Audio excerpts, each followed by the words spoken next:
Welcome to LMP Talks Wrestling. It is a beautiful day today in Canada, and I am super excited to dive into the wrestling scene.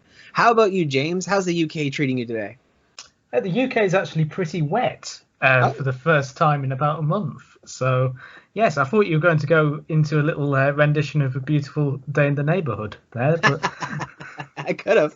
And for those who don't know and wondering who this James person is, James is the friendly neighborhood squatter that decided to park himself in my podcast a few weeks back. yes, I've been around so long now he can't get rid of me. I'm like fungus or mold. Yeah, you just continue to brighten my day. It's become more of an obligation than a. Did you find AEW last night? I enjoyed it. It was a lot better than last week. Last week was a bit of a downer after Double or Nothing, but yeah, this week they picked up again, and overall very good show, some good matches, some good promos. Yeah, I left feeling very positive. Yourself? Yeah, same. The show just flew by. I mean, it wasn't a banger episode, you know what I mean? Like, obviously, my jaw didn't hit the floor, but you can't expect that with every episode. But it flew by. I had a great time, and with the announcement now of Fyter Fest being a 2-night event, July 1st and July 8th, I'm pretty intrigued by that. What do you think? I think it's a wise decision in the current circumstances. Obviously, they've not got any big match plans for Fyter Fest so far, like the Stadium Stampede match. So it's become a bit more like Bash at the Beach and the anniversary show. It's more of a TNT Dynamite celebration show. So it's going to be a lot. It's going to be a ratings drawer, I think. And yeah, it's a wise decision. I'm looking forward to it as well. Some good matches that are taking shape there. I think it's a wise decision as well. The fact that they're going to be doing this over a couple of days or a couple of weeks is, yeah, like you said, with the Bash in the Beach kind of thing. When we had Fyter Fest last summer, I think it was maybe it was July or mid-June, but I was expecting it to be mid-July this year.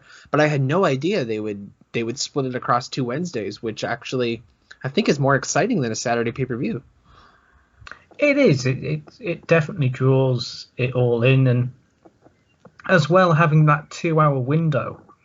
I think it was Fyter Fest last year where they seemed to be a bit ill-disciplined with their matches, and they seemed to go on a little bit too long, and the pay-per-view itself seemed to go on a very long time, like pushing 6-hour mark, including pre-shows. So yeah, it's going to keep them disciplined, keeping to that television schedule as well, which is not a bad thing in this current era of wrestling, I think.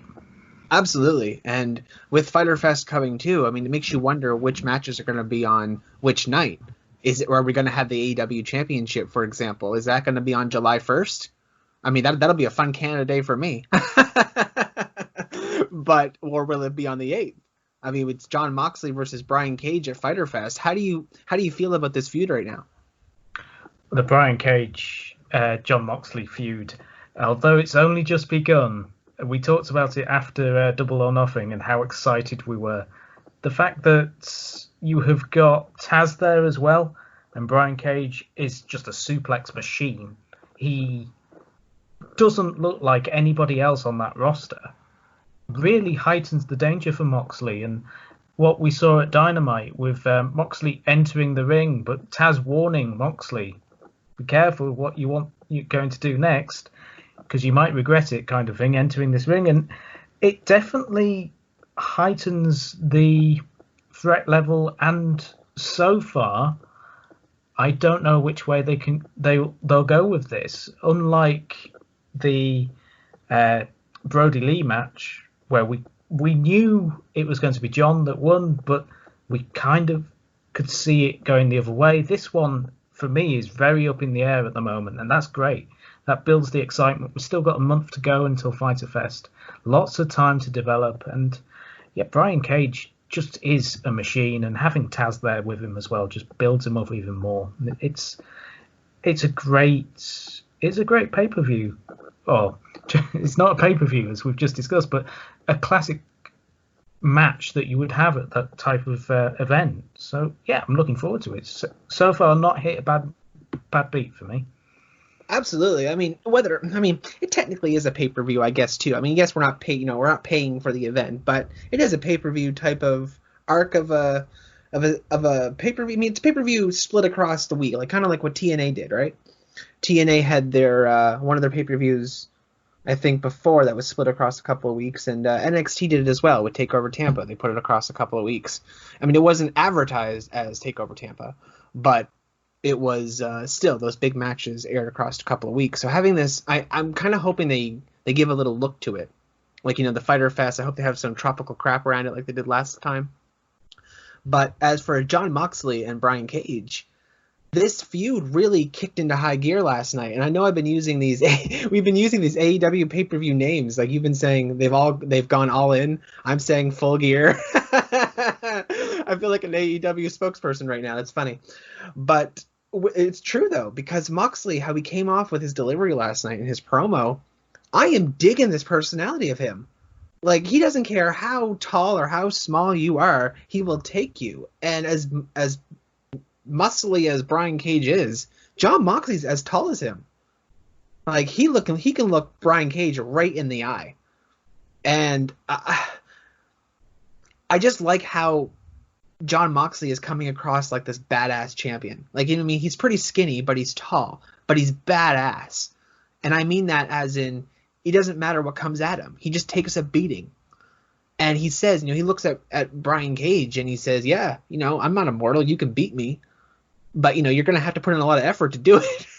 We're going to be fighting all night. He's not going to give in. So it really takes a delivery from both people. And yeah, Taz is doing excellent work with Brian Cage. I'm really digging using older legends or older wrestlers to pump up the younger generations. And Brian Cage himself, I do want Jon Moxley to retain. I'm really not ready for Moxley to lose the title. I think if anybody's going to take the title at some point from Moxley, it's going to be Kenny Omega after they potentially lose the titles. I really think that's what's going to happen in the future. But every time I look at Brian Cage, I think Brian Cage versus Wardlow. And then I'm like, when you put Wardlow and Brian Cage next to each other, you're like, whoa, Wardlow's no longer the big guy on the streets. It's Brian Cage. Like, Brian Cage looks like he could toss Wardlow around, And that I'm just so intrigued by it. Two big beefy men just slapping up against each other. There we go. I didn't know I wanted that in my life, Cody, but now I do. Well, the Wardlow was always the talk, right? Always the talk. And then in 2 weeks' time, this Brian Cage is here. And I'm like, whoa, Brian Cage. I mean, Wardlow's huge, but Brian Cage is like, whoa. I tell you what, I noticed just an offset from last week's episode.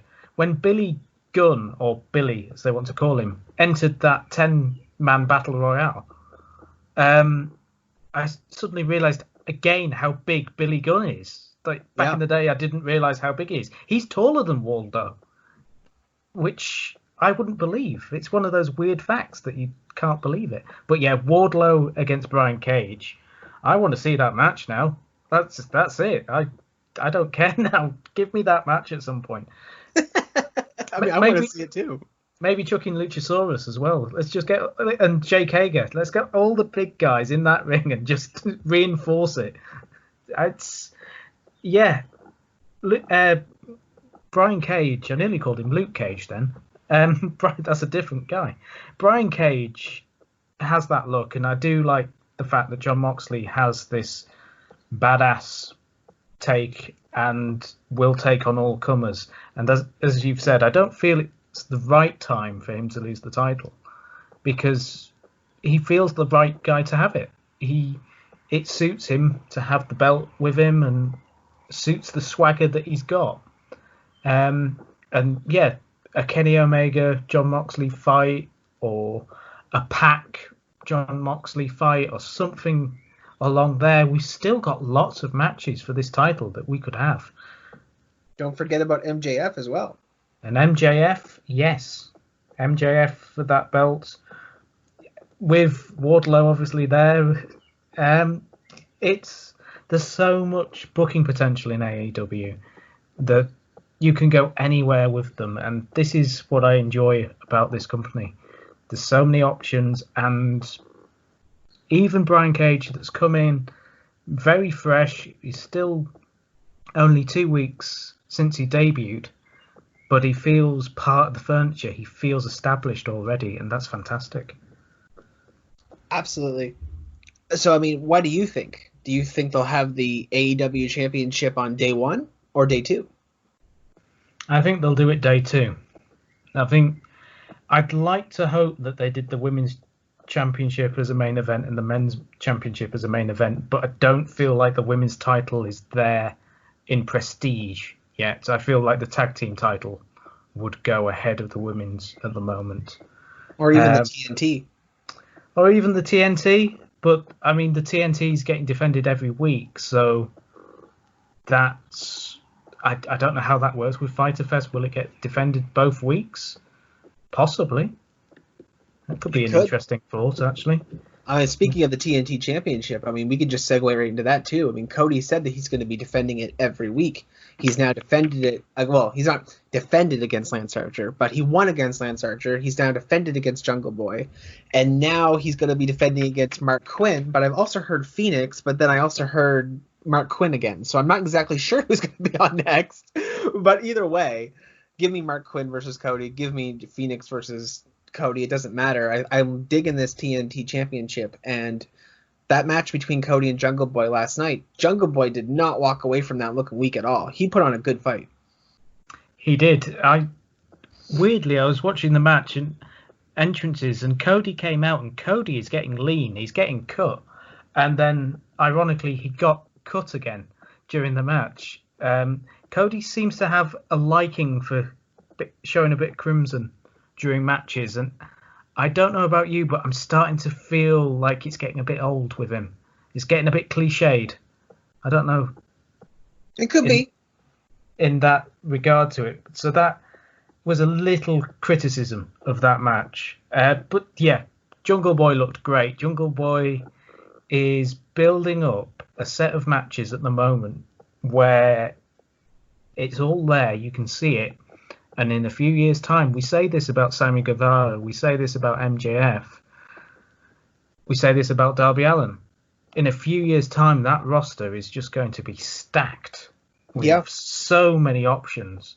And I did enjoy the fact that Jungle Boy and MJF continued their feud from Double or Nothing, getting in each other's faces. Yeah. So that's an ongoing storyline. That's not, it's just forgotten about. We're still feeding back into that. So, yeah, we had a very good match.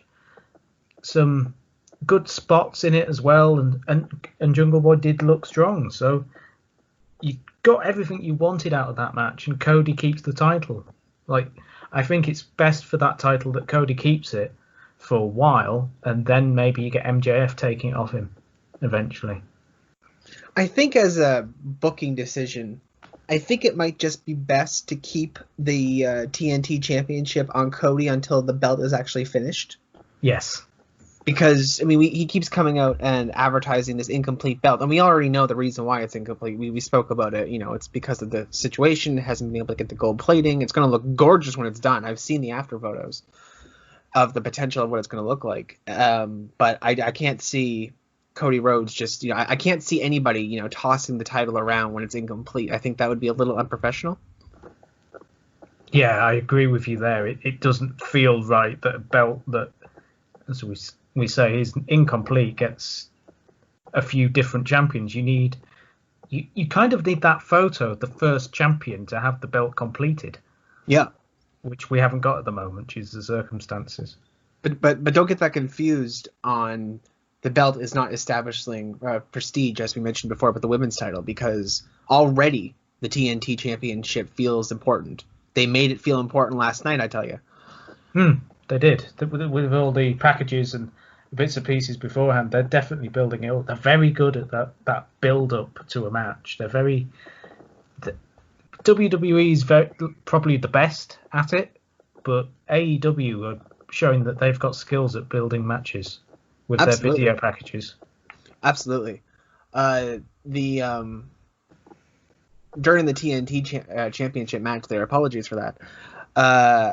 I kept speculating. I had my wrestling nerd hat on, and I was like, oh man, at some point, I don't know who, but I'd want one of the Lucha or one of the Jungle Express to get the TNT title, and I'd want the other two to get the tag team titles. And just for like a couple of months, I just, in the future sometime, not right now, when the opportunity is right, I want to see the Jurassic Express just have 3 titles, like the tag title and the mid card title. I think that would be great.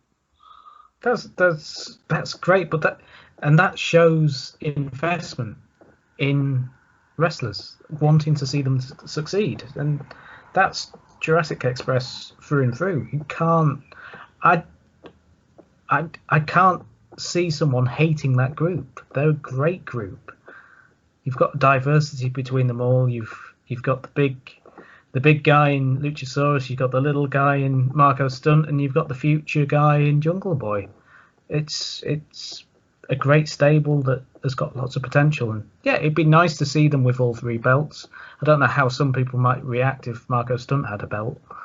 They might be a bit angry that such a small guy can win a belt, but if it's a tag team match and Luchasaurus does all the hard work and Marco Stunt does a few of his little tricks and bits and pieces, it's believable. You can work on that. So yeah, I wouldn't mind seeing them having belts.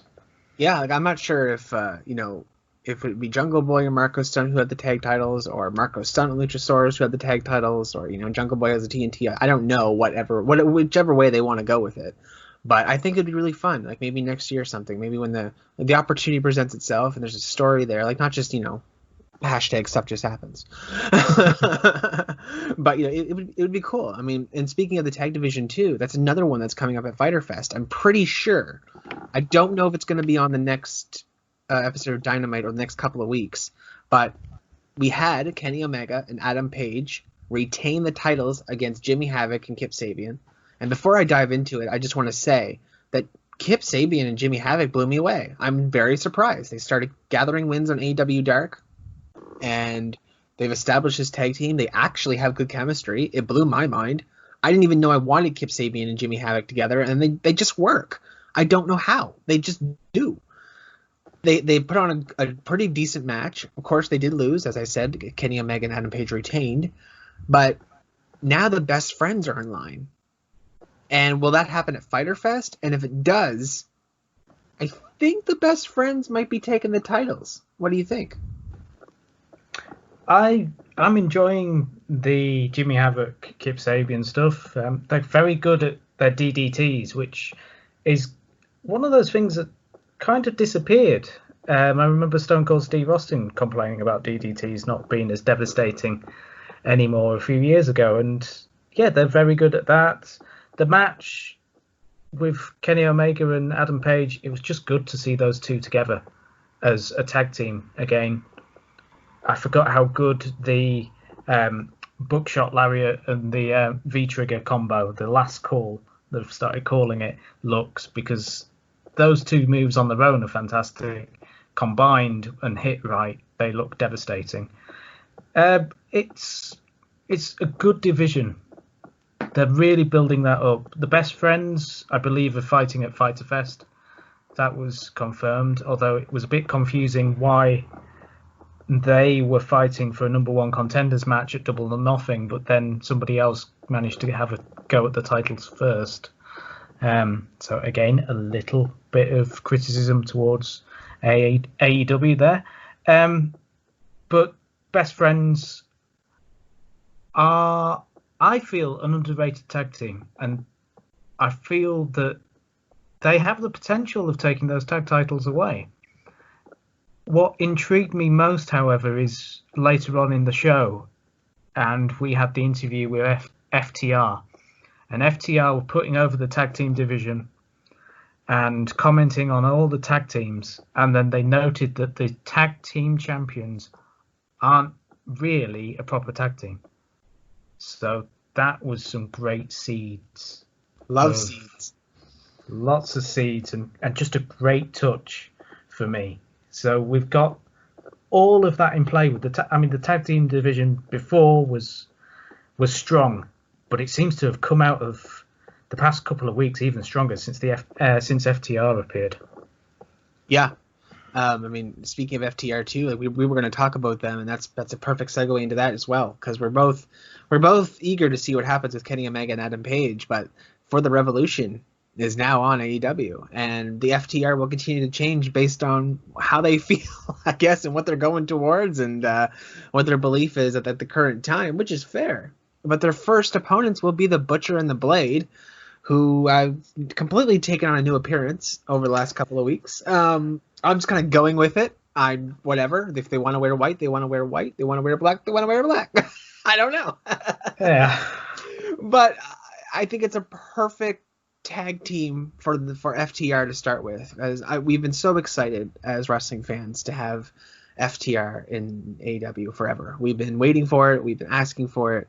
And, years ago, we saw that tweet with the Young Bucks, and they said maybe one day, one day this will happen.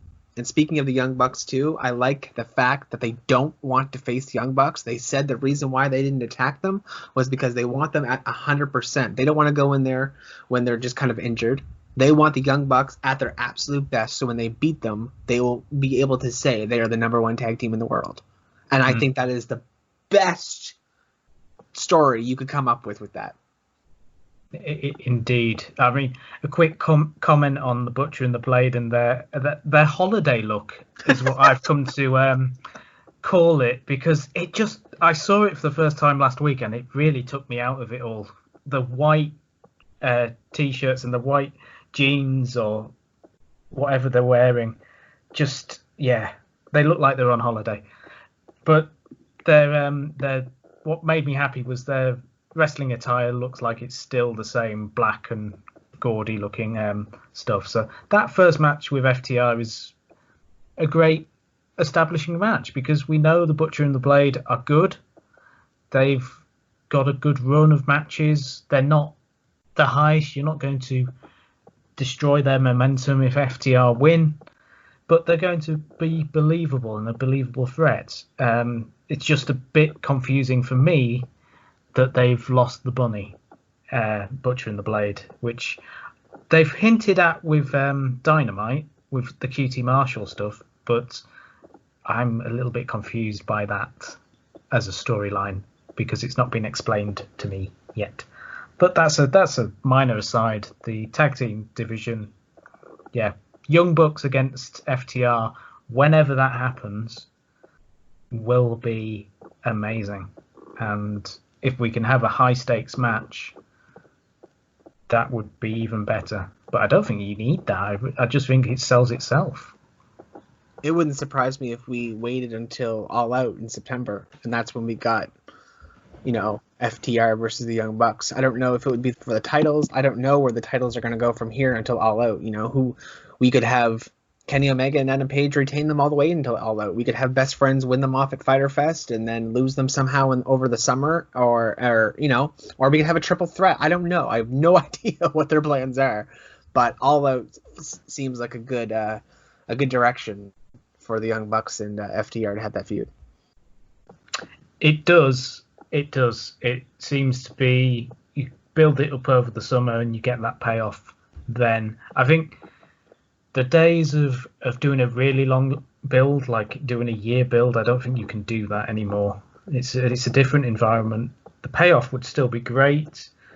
They could do it. I mean, you could see possibly a title match in the future between the two teams, but we don't know where these tag team titles are going to go.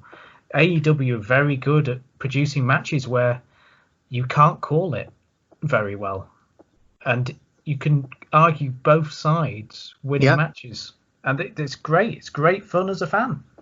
Absolutely. I mean, and speaking of QT Marshall and the Bunny there, just for briefly, I kind of like what they've been doing on Dark. Like, I don't expect for me to like every storyline in every wrestling company. Like when I turn on WWE Raw or SmackDown or even NXT, right? And we'll be doing NXT predictions in the next 10 minutes or so for those listening. It's not something that I can enjoy. Like, I can't enjoy every single segment of every show. Nobody's expected to do that, right? Certain segments people like, certain segments people don't, and then there's other people who just like the whole show. There's some people who just tune into for one segment. But with what they're doing with QT Marshall and Allie on Dark and how it's kind of affecting their win in a sense, like Dustin Rhodes and Brandy are like, hey, what are you doing? Who's this Allie chick? Why is she doing this? And QT Marshall got the hair transplant, and now he's got a convertible, and so he's kind of like this. I don't know if that's the storyline they're going, but he's like this. He's going through his midlife crisis, and he's getting all these things, and this hot woman is attracted to him now. We don't understand why Allie just kind of walked away from the Butcher and the Blade, but at the same time, she was never officially, she didn't need their permission to walk off and do her own thing either. So, I mean, she's been on commentary on Dark, and the storyline kind of, the plot thickens, as they say, and it gives a reason for people to tune into AEW Dark as well. I've been enjoying it these past 3 weeks. For instance, Dark has been almost 2 hours without commercials. Like, it's been the length of a SmackDown episode, except for last Tuesday's episode, which was only 45 minutes, which is great. But the 2 weeks before that, there were an hour and 20 minutes, an hour like 13 minutes, and that is an episode of SmackDown without commercials. There's like 40 minutes of commercials on an episode of SmackDown. It's ridiculous. And the fact that they have a full essential 2-hour show on YouTube that you can just tune in to watch and catch up on anything backstage whenever is fantastic for any fan. You can watch it whenever you need to. It's on YouTube. It's free. And they start little feuds in there. Hell, even Jon Moxley's going to be on AEW Dark next week. He's going to be not defending the title, but he's going to be in action. Which, having your main champion on free YouTube show is great. The champion's done that a couple of times in the past too, I think. Not Jon Moxley specifically. Maybe Jericho or something. I can't remember. I can't fully remember. But I like how they showcase people on there. So that QT Marshall and Allie storyline is definitely it's definitely boiling. It's definitely getting better. It's not completely for me yet, but I understand the direction I think they're trying to go. So now, speaking of Allie too, and that's the women's division, I had to laugh at one thing last night. I know that's a poor segue choice, but Britt Baker, Robo Britt Baker, with her massive friggin' chair, rolling into the barricade, trying to take out Big Swole after Nyla Rose and Big Swole had a match. I had to laugh at that. I love the fact that they're keeping her around. She's not just taking time off.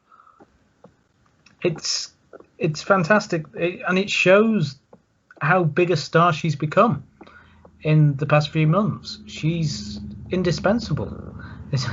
It made me laugh when I first saw the golf cart that is becoming one of my favorite characters in AEW. I feel it's now been rebranded as a Rolls Royce because Britt Baker is a role model for everybody. I enjoyed the montage as well of her training with minimal effort being put in by herself, with the incredibly light weights and the lack of effort on the ropes. It reminded me of a Kenny Omega segment where he, in Being the Elite, where he's preparing to lift a really heavy weight. Yeah. And it's about 1.5 kilos. Yeah, there's some funny stuff on that BT. I mean, Britt Baker. I just can't believe they're keeping her around. It's what I wanted. I didn't think they would do it, but they actually kept her around.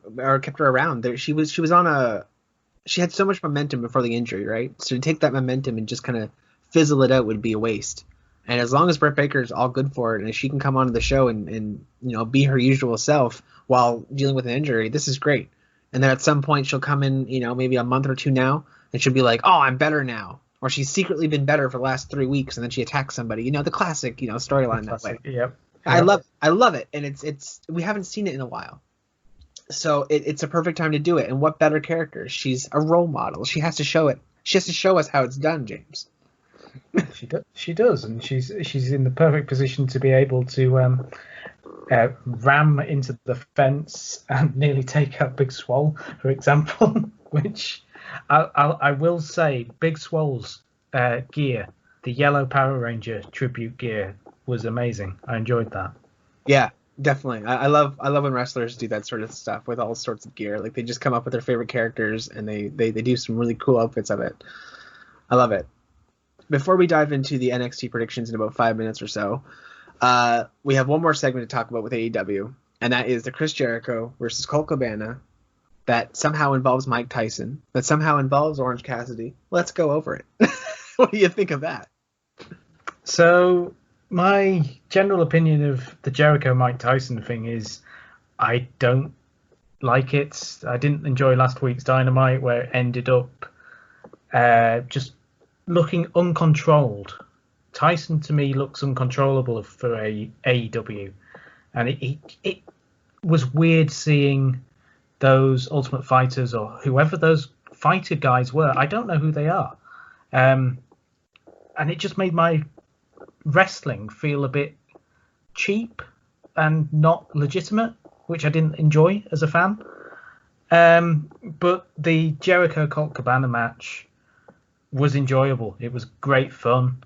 There were a lot of clever little moves, and Colt Cabana showed he can go. It wasn't a squash match in any way. And then the Judas Effect was a great combination, really, that put that into practice.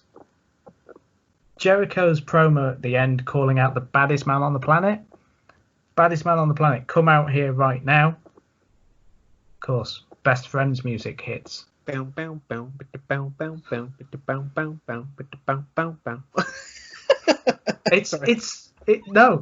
It's great music. This is the thing. AEW's theme music is brilliant. There's not a bad one out there, I don't think. And Orange Cassidy just casually rolls into the ring, puts Jericho's hands under Jericho's belt. I died. And then Jericho just calls Hager in to try and attack Cassidy. Cassidy obviously is too quick for both of them, rolls out the ring, and then is picked up by the Best Friends and goes back into the crowd. It was a perfect way to go into a new feud, effectively. Jericho against Orange Cassidy is something I want to see a lot more than Jericho against Mike Tyson. A lot more. Yeah, the Mike Tyson Chris Jericho situation. I've never really been a fan of Mike Tyson. I don't know the man, of course, but I'm not a boxing fan. I don't say I'm not a fan in an offensive way. I'm just not a fan because I'm not a boxing fan. When he was in WWE doing that stuff before, I kind of just let it happen, right? Even then, back then when I was younger, I was just like, yep, that's Mike Tyson. Yep, he's a boxer. Okay, whatever, I'll watch it go. And it'll be over when it's over. And I'm treating the situation like that too. The Mike Tyson versus Chris Jericho feud, it only interests me because of Chris Jericho right now. And I do like the fact that it's not completely random. They are chalking back to a Monday Night Raw episode, which I love how they're making a WWE. I love how AEW is turning a WWE feud of 10 years ago into a current feud. I don't know how they came up with that one, but I mean, it happened and it's right. So it's not like they're making something up out of thin air. But I could do without it. I honest to God could, but I'm going to watch it. I'm pretty sure I'm going to enjoy it on some level, but I don't need to have Mike Tyson on any wrestling show, I guess. I just like it's certain celebrities, like it doesn't matter who you are. I don't need any other boxers. Like when they brought the Gypsy King there. What's his name? Tyson Fury. Tyson Fury, yes. And oh my gosh, the one that fought Brock Lesnar. Cain Velasquez. Yes, geez, my names are gone today. See, this is just how little I care about them. See, unless they're being talked about every week, I don't remember them. Because I just like my wrestling to stick with wrestling for the most part. And I know UFC is pretty badass too, but I just don't want them overlapping. Like if Cain Velasquez is going to come into WWE, I want him to be around WWE for a bit. Get in the mix, kind of learn the moves, be there for 6 months, do a thing, and then leave, right? Don't just come in for a one thing and expect me to get behind you at all. And that's just how I am for the situation. Again, it has nothing to do with Mike Tyson, but it'll be interesting. And yeah, Orange Cassidy versus Jericho, I absolutely love to see it. I couldn't laugh harder when Orange Cassidy was taking Chris Jericho's hands and sticking them in his belt like that, and Chris Jericho was just letting him. Like he didn't even care. He was just like, "What are you doing, child?" Like he just went along with it. And one of the most intriguing outcomes of that segment was the second part of Colt Cabana possibly joining the Dark Order. Yeah, they're doing a good effort with this of just keeping the Dark Order there on screen, and reminding you they exist. Colt Cabana going to the Dark Order. Colt seems a bit too successful for them, but he's starting. He's started losing, and it's intriguing. Definitely intriguing. Definitely another thread to the universe storytelling. So yeah, very good. I do like the fact that, going back to Orange Cassidy, when he fights heels, like for example when Pac went against him at Revolution, Pac went along with Cassidy for a little bit, kind of gobsmacked at the guy in front of him.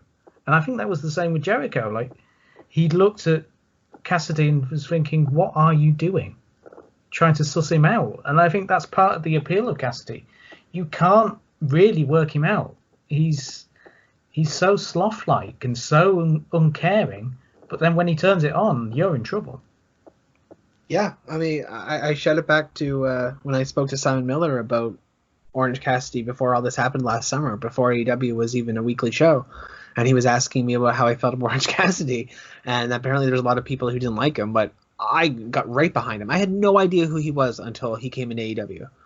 And for shame on me, because that man has given me so much laughter. He's sloth-like character, but then when he wants to go, he can go, and it just works. His whole ensemble just works.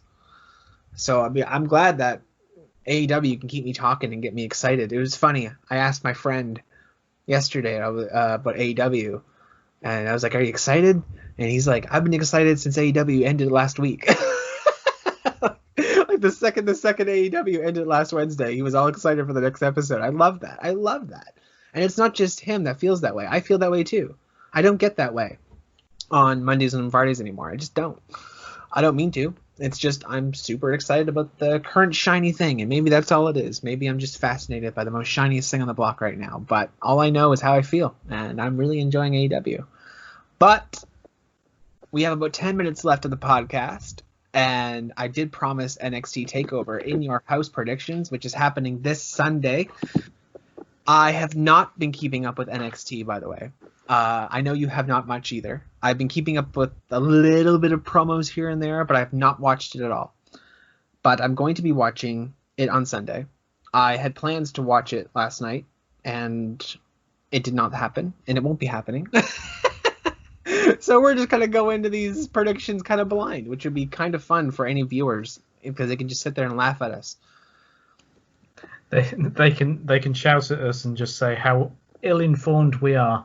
I mean, I did watch the Timothy Thatcher and Matt Riddle match last week. I try and watch like the matches I know that have got good reviews and bits and pieces. The problem is there's so much good stuff on a Wednesday night. It's hard to keep up. And the thing with NXT as well, here in the UK, it's difficult to watch. They've changed the way that they show it, and so I fall behind very quickly, which is a bit sad because some good stuff is happening by the look of it and the things I can hear. And looking at this card, looks a good takeover card, or in your house card, should I say? Yeah, it does.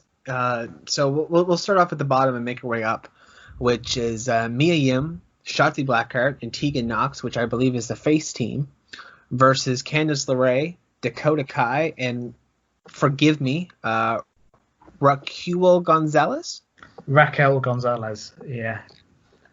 So it's a 6-women tag team match, and I guess I'll just start off by saying I think we might have the heels win. I have a feeling that's the way it will go as well.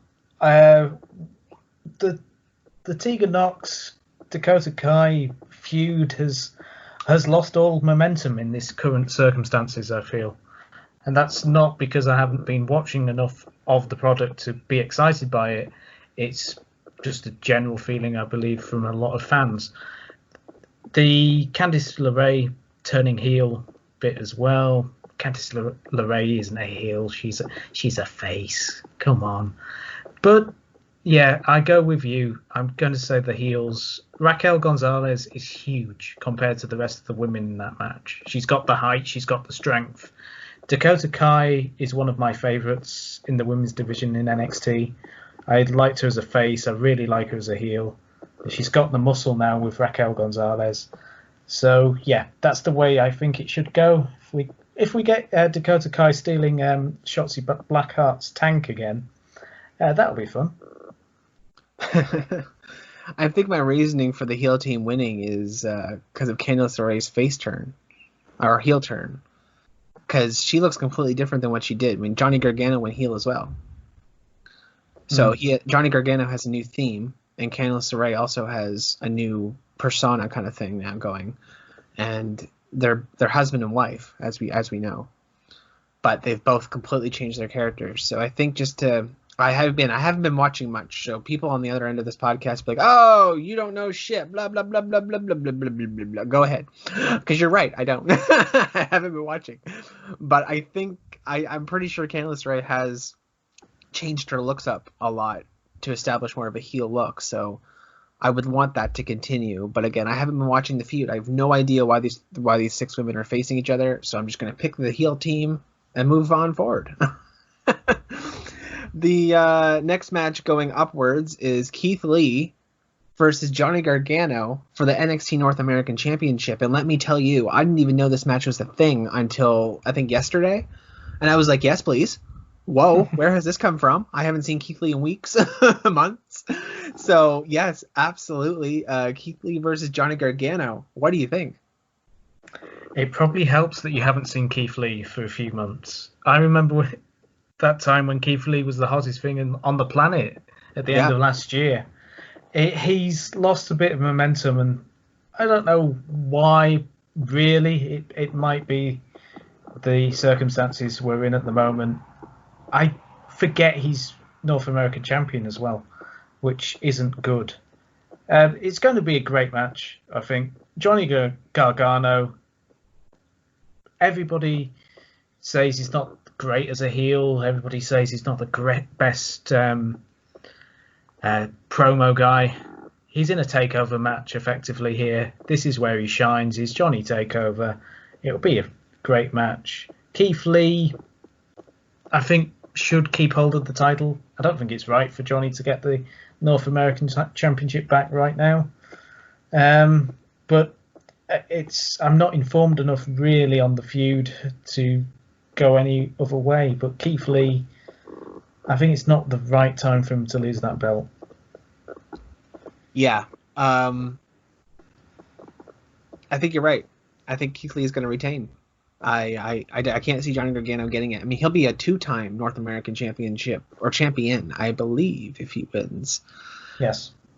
I think there's going to be one belt that changes hands on this card, and it's a bold prediction, but we'll save it for the last because we're going to talk about the NXT Championship at the end. But for now, we both think Keith Lee's going to win. How about Finn Balor versus Damian Priest? I didn't even know this match was a thing, but hey, Finn Balor's good. Damian Priest's all right. Yeah, I'm all for it. It's had a nice little build-up, this match. Obviously, Finn was meant to be going for the UK Championship if things were all being right. Yes. But he's slotted into this match. Damian Priest, I like the Archer gimmick. I do feel like he's got something there. Now, Finn, for me, has to be the winner in this because Finn Balor, since coming to NXT and since turning heel, has remembered how good he is. He's absolutely brilliant. And the Finn Balor Johnny Gargano match at the end of last year was fantastic. We're going to get a good match here. Finn, for me, to win this. Damian Priest won't look weak. He'll look good in this match. He's fighting a former NXT champion, a former Universal champion, a former Intercontinental champion. It's all in Finn's favour for winning this. It'll be a good match. Yeah, for sure. I think Finn Balor will retain as well. I know our predictions sound so boring because we keep agreeing with each other, but as we said before, that Finn Balor was supposed to go for that UK championship. And if you want to keep that momentum going, you don't want him to lose. So, I mean, I don't know how long until that's going to happen because of the world situation. But I want Finn Balor to keep that momentum. It's like, if I'm going to tune into NXT, I want to see Finn Balor keep that momentum. And then no disrespect to Damian Priest. I agree with you. I love that Archer gimmick. I think there's something there. And when he shoots at the screen and it all lights up, yeah, I love it. Absolutely love it. It should be a decent match regardless. And moving on, we have Tommaso Ciampa versus Karrion Kross, which is Killer Kross, for those who don't know. And frankly, I think Karrion Kross is going to walk away with the victory. I think he needs to cement himself. We mentioned this a few weeks ago with the effort that promotions put into entrances and Yes. how invested they are. They're very invested in Karrion Kross and Scarlett. Absolutely. Very invested. And yeah, he looks like a killer. And what a great way to take out a former NXT champion in Tommaso Ciampa, to establish yourself on this roster. Ciampa can take the loss. I just want him to go back to being the heel Ciampa, but I feel like we've lost that Ciampa. We need to get a new Ciampa. And yeah, Karrion Kross is the new star, I feel, on NXT, and I'm enjoying what I've seen of him so far, and I'd like to see a lot more. Yeah, for sure. And then moving on to the triple threat match for the NXT Women's Championship, which I'm incredibly excited for, which is Charlotte Flair versus Rhea Ripley versus Io Shirai. I'm thinking Charlotte's just going to retain. As simple as that. I want Io Shirai to win more than anything. Rhea Ripley's had her chance. I want Io Shirai to have that belt. I really, really do after all of this time. But I think Charlotte's going to be keeping it for a while. What do you think? Very similar. I think the timing's not right for Io Shirai, just given the current situation and the lack of crowd reaction. I feel Charlotte is best having that belt for a long time, establishing herself as the queen in that division and taking on all comers. There's still a few matches in that division we've not had with her as champion. So I would have liked to see her against Candice LeRae, but I don't think that's going to happen right now. Rhea Ripley, yeah, it's strange how, again, beginning of the year, she was the hottest thing on this roster. It's so sad what's kind of happened to the women's division here, that before this whole situation, it was on the crest of a wave, and it could have become one of the defining eras in women's wrestling, and it's just had the rug pulled out from its feet, and it feels like it's not recovered from that, unfortunately. But yeah, I'm erring on Charlotte winning this, just because the time's not right for it to happen. Yeah, and with the last match, the last chance, backlot brawl for the NXT Championship, Adam Cole versus Velveteen Dream. And if Dream loses, he can no longer challenge for the NXT Championship while Cole is still champion. I think we're going to have a title change. Adam Cole has had that belt for a long time, and he's been an incredible champion. Don't get me wrong. I love Adam Cole. He's great. Fantastic. But I think it might actually be time for a change. Yeah, it's interesting that especially with this card, we've talked about times of changes happening, and I agree with you. I feel like the time is right for a new champion. Adam Cole has done a great job with that belt. He's done a great job with the Undisputed Era. I know there are rumours about his future, but whether that is just a negotiation tactic or whatever is going on there, I'm trying to just pretend that I've not heard those rumours. But in terms of Velveteen Dream, since he's come back from his back injury, he's not hit those heights that he was hitting before. If he gets the belt, which this is a cinematic match as well, that will suit the Velveteen Dream character. So we could see some interesting bits of smoke appearing and gimmickry taking place. I wouldn't be surprised to see Velveteen Dream winning this. Whether it's what I want to see, I don't know. But I feel like the time is right for Cole to lose that belt. So Dream to have that belt and then maybe being an interim champion in a way. I know they don't like having faces have the championship belt for too long on NXT. So yeah, I'll agree with you with Velveteen Dream, although it's probably a little bit closer than your opinion. I still look at Adam Cole as champion and like it, but I feel it's about right for him to lose that belt and have a new mission. Yep. Yep. Absolutely. That's the best place to end right there. We got NXT predictions in the bag. We spoke about AEW. And with that, thanks to everyone who continues to listen to the podcast. If you want to hear your voice on here and join James and I, simply send us a PM on any of my social media on LMP. You can find us at SoundCloud under Lotus Moon Productions, Facebook under Lotus Moon Productions, and Twitter under Lotus Moon Prod. James and I would love to hear from you guys. We'd love to hear your opinions.